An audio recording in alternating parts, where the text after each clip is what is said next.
The call came at exactly 12:07 a.m. Detective Elias Crow was awake, as he usually was when the city slept.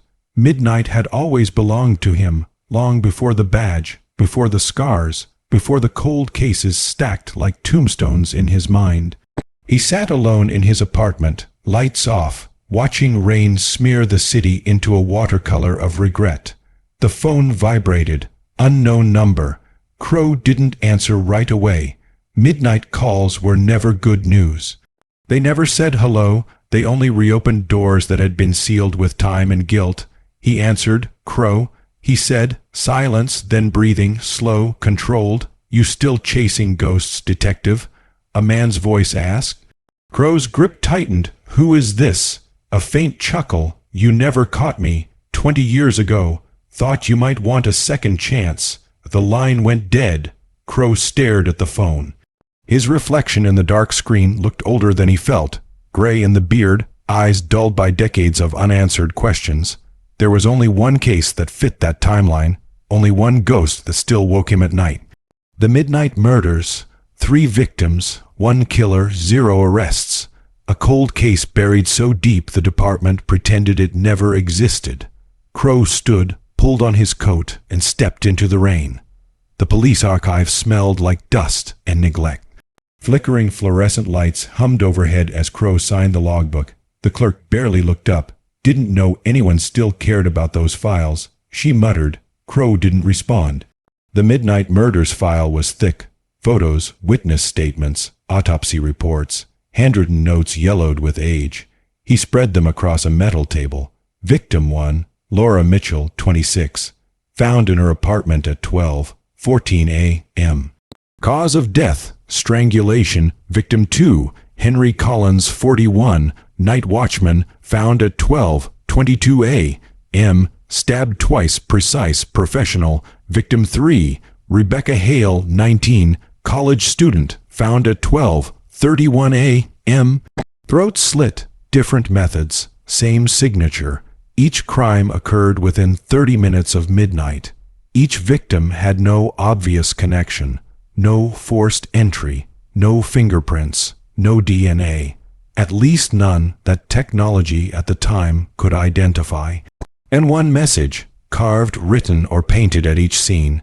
Midnight remembers. Crow remembered too well. He had been a rookie detective back then, eager, reckless. He'd missed things. He knew that now. The killer had danced just beyond reach, always one step ahead, until the murders stopped.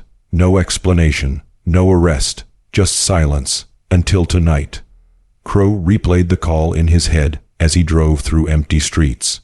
The voice had been calm, confident, no fear, no urgency.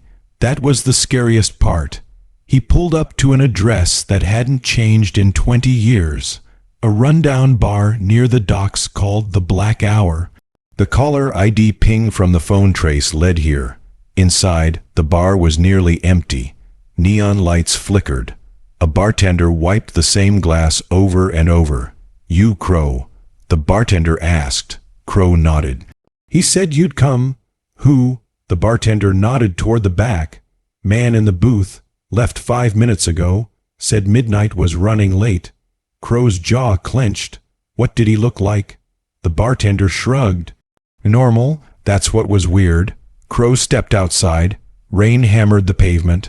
Normal people didn't resurrect dead nightmares. Across the street, a figure stood beneath a broken streetlight. Tall. Coat pulled tight.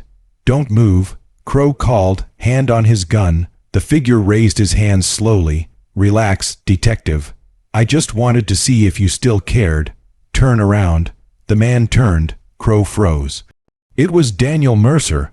Daniel Mercer had been a suspect once, briefly, then ruled out. Alibi checked. Clean record. No motive. He'd vanished shortly after the murders stopped. "Thought you were dead," Crow said. Mercer smiled faintly. Disappointed. "Why call me?" "Because time's up." "For what?" Mercer stepped closer, rain soaking his hair. "Someone else is going to die tonight." Crow lunged, but Mercer stepped back into the shadows. "Catch me this time," Mercer said, "before midnight ends." and then he was gone. Crow worked fast, too fast. Midnight was already slipping away. He revisited the original case with fresh eyes. Patterns he'd ignored before now screamed at him. Each victim had testified, reported, or suspected someone in a sealed internal investigation.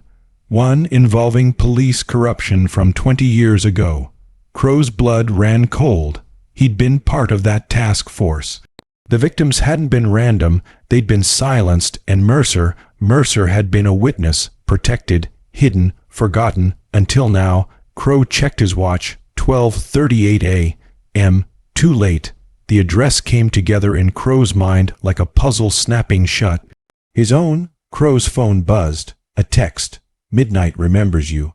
The sound of footsteps echoed behind him. Crow turned. Gunshots shattered the silence. The confrontation was brief and brutal. Mercer wasn't the killer. He was the messenger. The real murderer was someone Crow had trusted. Someone who had worn the same badge. Captain Robert Hale, Rebecca Hale's father. He'd killed to bury the truth, then stopped when he thought it was safe. Until Mercer called. Hale was arrested at 12:59 a.m. Midnight ended with flashing lights and sirens. At 1:03 a.m., Crow stood alone as Hale was driven away. 20 years late, but not too late. The Midnight murders were no longer a cold case. Crow looked at the sky as dawn threatened the darkness. Midnight remembered, so did he.